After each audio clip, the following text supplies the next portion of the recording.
Donald Trump went silent while in France for the G7 at around 8:30 p.m. He kicked the press out, went into his room all by himself. We haven't heard from him through most of the evening.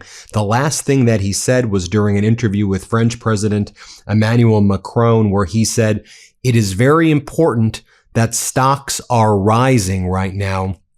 Obviously, Donald Trump focused on market manipulation right now as one of the main reasons why apparently the United States is not releasing the terms of this purported memorandum of understanding with Iran, where no one really knows what's in it. According to J.D. Vance yesterday, we're probably going to be giving Iran $300 billion in investment funds, and Iran will continue to enrich uranium and control the Strait of Hormuz.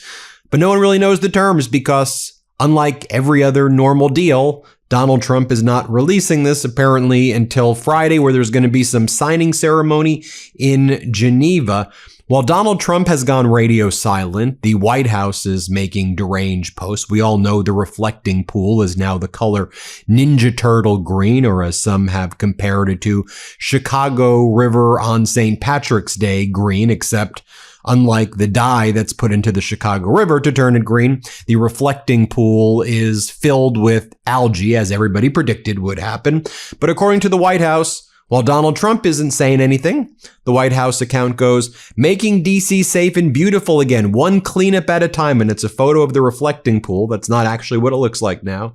Thank you, President Trump. Reflecting pool in D.C. wows after Trump renovations. Also, the White House posting bizarre photos from that UFC fight. The UFC fighter who said Michelle Obama is a man, which the Trump regime refused to condemn or call out. They're posting photos of him putting his chain on Donald Trump, and it says "new bling." And folks, Donald Trump going silent and Donald Trump's deranged behavior and talking about market manipulation is all the more even worse when we know what just happened in the past 12 hours as well. 8 people were killed in a B-52 crash, including military personnel, government civilians, government contractors, and 2 Boeing employees after this B-52 took off from Edwards Airfield yesterday. No statements from Donald Trump about it, no expressing compassion, sympathy, that your heart is with the family, that you're praying or thinking about the family. You know, the normal stuff that we would expect the leader of the country to do in times like this. No, Donald Trump is too busy pretending that there isn't a $3 billion investment fund, or pretending that he won the war in Iran, when everybody's saying all of the things you promised, you did not do. And you and Netanyahu brought us into this catastrophic war to get a deal that's weaker than former President Obama's deal. And just more details are emerging, just showing you how deranged Donald Trump is. I mean, while Donald Trump is going silent, you're also seeing the CIA, the State Department, and the Defense Department just leak out all these things about Donald Trump. Essentially, I'm going to do another video on this, but basically you have Trump and J.D. Vance, apparently, who wanted to do this deal or memorandum of understanding. And Donald Trump, I think, wanted to do it because he saw his portfolio tanking. And I think the latest estimates are that in Q1, you know, those 3,600 to 3,800 trades he did, well, it actually seems that it was somewhere close to $700 million were traded in Trump's portfolio. Somewhere between $250 and at least $700 million were traded in Trump's portfolio. So we probably saw steep crashes. But think about this, is what we're learning. As this one account says, so the U.S., we now learn, was colluding with Qatar and Iran to undermine the U.S. own blockade during the war with Iran. So what we're learning about is the U.S. secretly approved a financial and maritime arrangement between Qatar and Iran under which billions of dollars were paid to Tehran in exchange for free passage for Qatari tankers and ships through the Strait of Hormuz, 3 diplomatic officials now confirmed. You see why the emolument clause is a real important thing?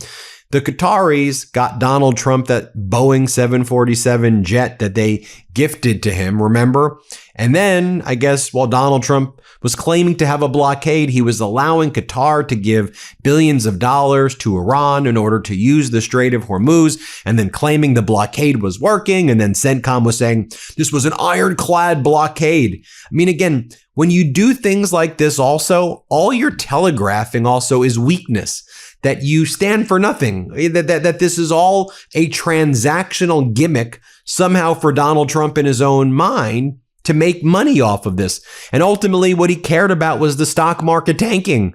And that seems to be the motivating factor behind everything right now. The New York Times editorial board has the following headline: President Trump lost this war.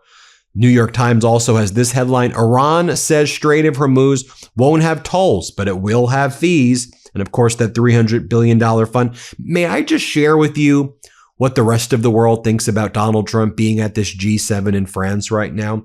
I'll show you CTV News political commentator Scott Reed. He goes, look, the only thing that Donald Trump will be able to accomplish, the only deal Donald Trump may be able to do in the room of the G7, I don't know, maybe he'll be able to order McDonald's. Maybe he'll be able to do that. Listen to what they're saying in Canada. Play this clip. But in terms of real progress on a wide variety of items, you may see discussion about AI and critical minerals, maybe some advancements there. But without a communique of all G7 leaders, that will probably be the G6 plus the United States off on the side, with Iran dominating the talk.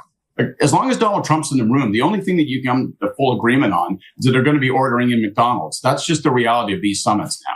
And then I think it's notable, too, that you have former Deputy Prime Minister of Canada, John Manley. He says something that really tugged at my heart as an American. He goes, we used to always refer to the president as the leader of the free world. That's just not how we see the United States anymore. Here's what he had to say. Play this clip. We used to always refer to the president of the United States as the leader of the free world. Donald Trump is not the leader of anything other than about the 37% of Americans that still support him. He's not the leader of the free world, certainly not the leader of any other country. If anything, intellectually at least, Mark Carney has become the leader of the free world, the countries that believe in democracy and the rule of law.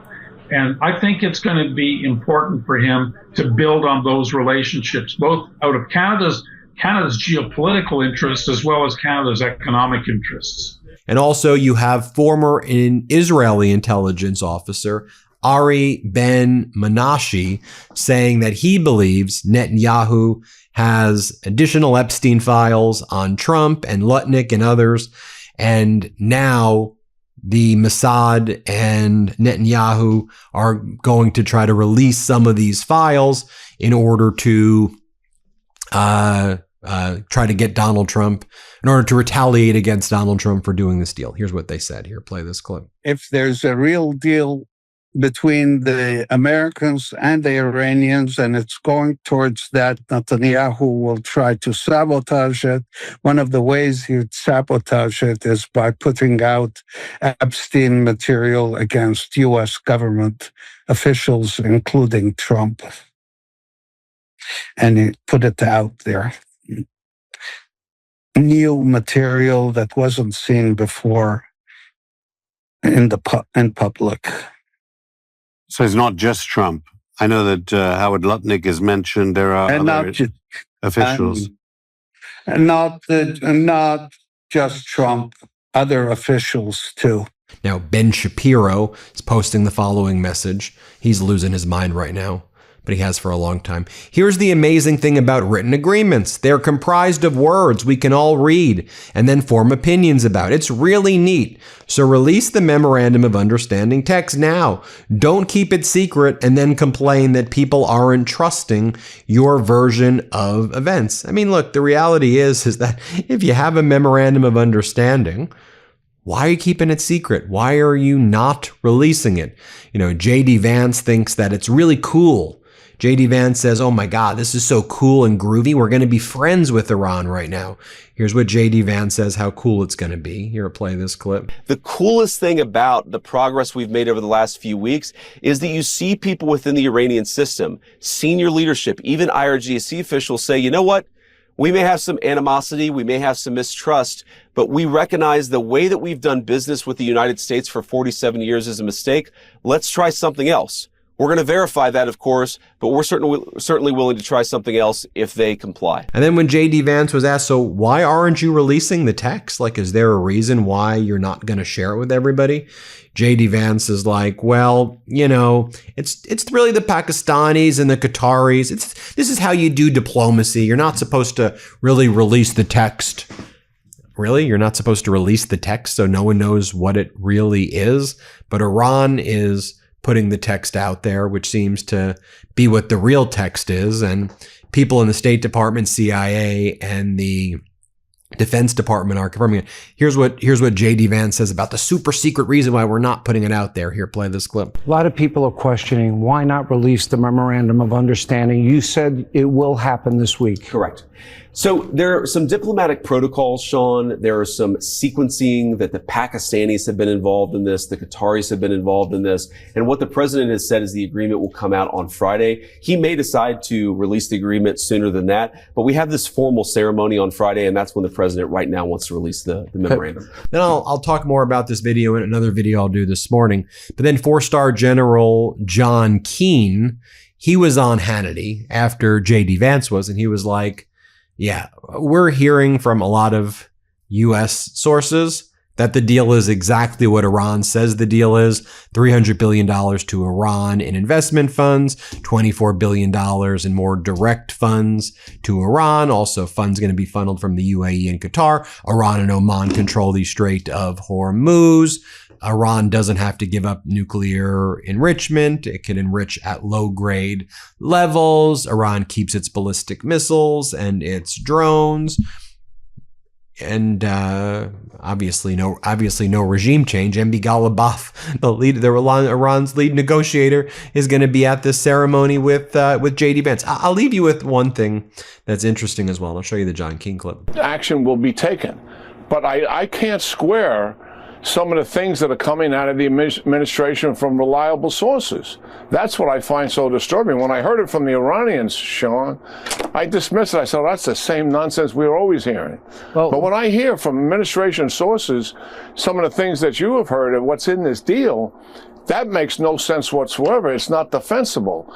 I think what the president should do is just let's release it and let people see what's out there so we stop debating about something none of us has seen. The one thing I want to leave you with as well, though, I just find it interesting that this agreement was signed, I kid you not, via DocuSign, the Memorandum of Understanding. And so MB Ghalibaf signed from Iran. That's the only signature from Iran was MB Ghalibaf. Not Ayatollah, not anybody from the IRGC. MB Ghalibaf, the head of their parliament. That's the only signature. He's a big, prominent figure, probably one of the top 5 most powerful people in Iran, but he was the only person who signed.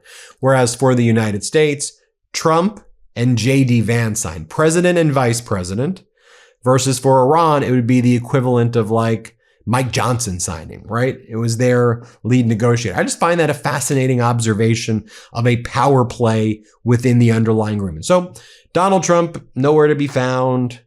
Going silent. We'll see what he does today. He'll probably make a fool of himself again at the G7. Let me know what you think.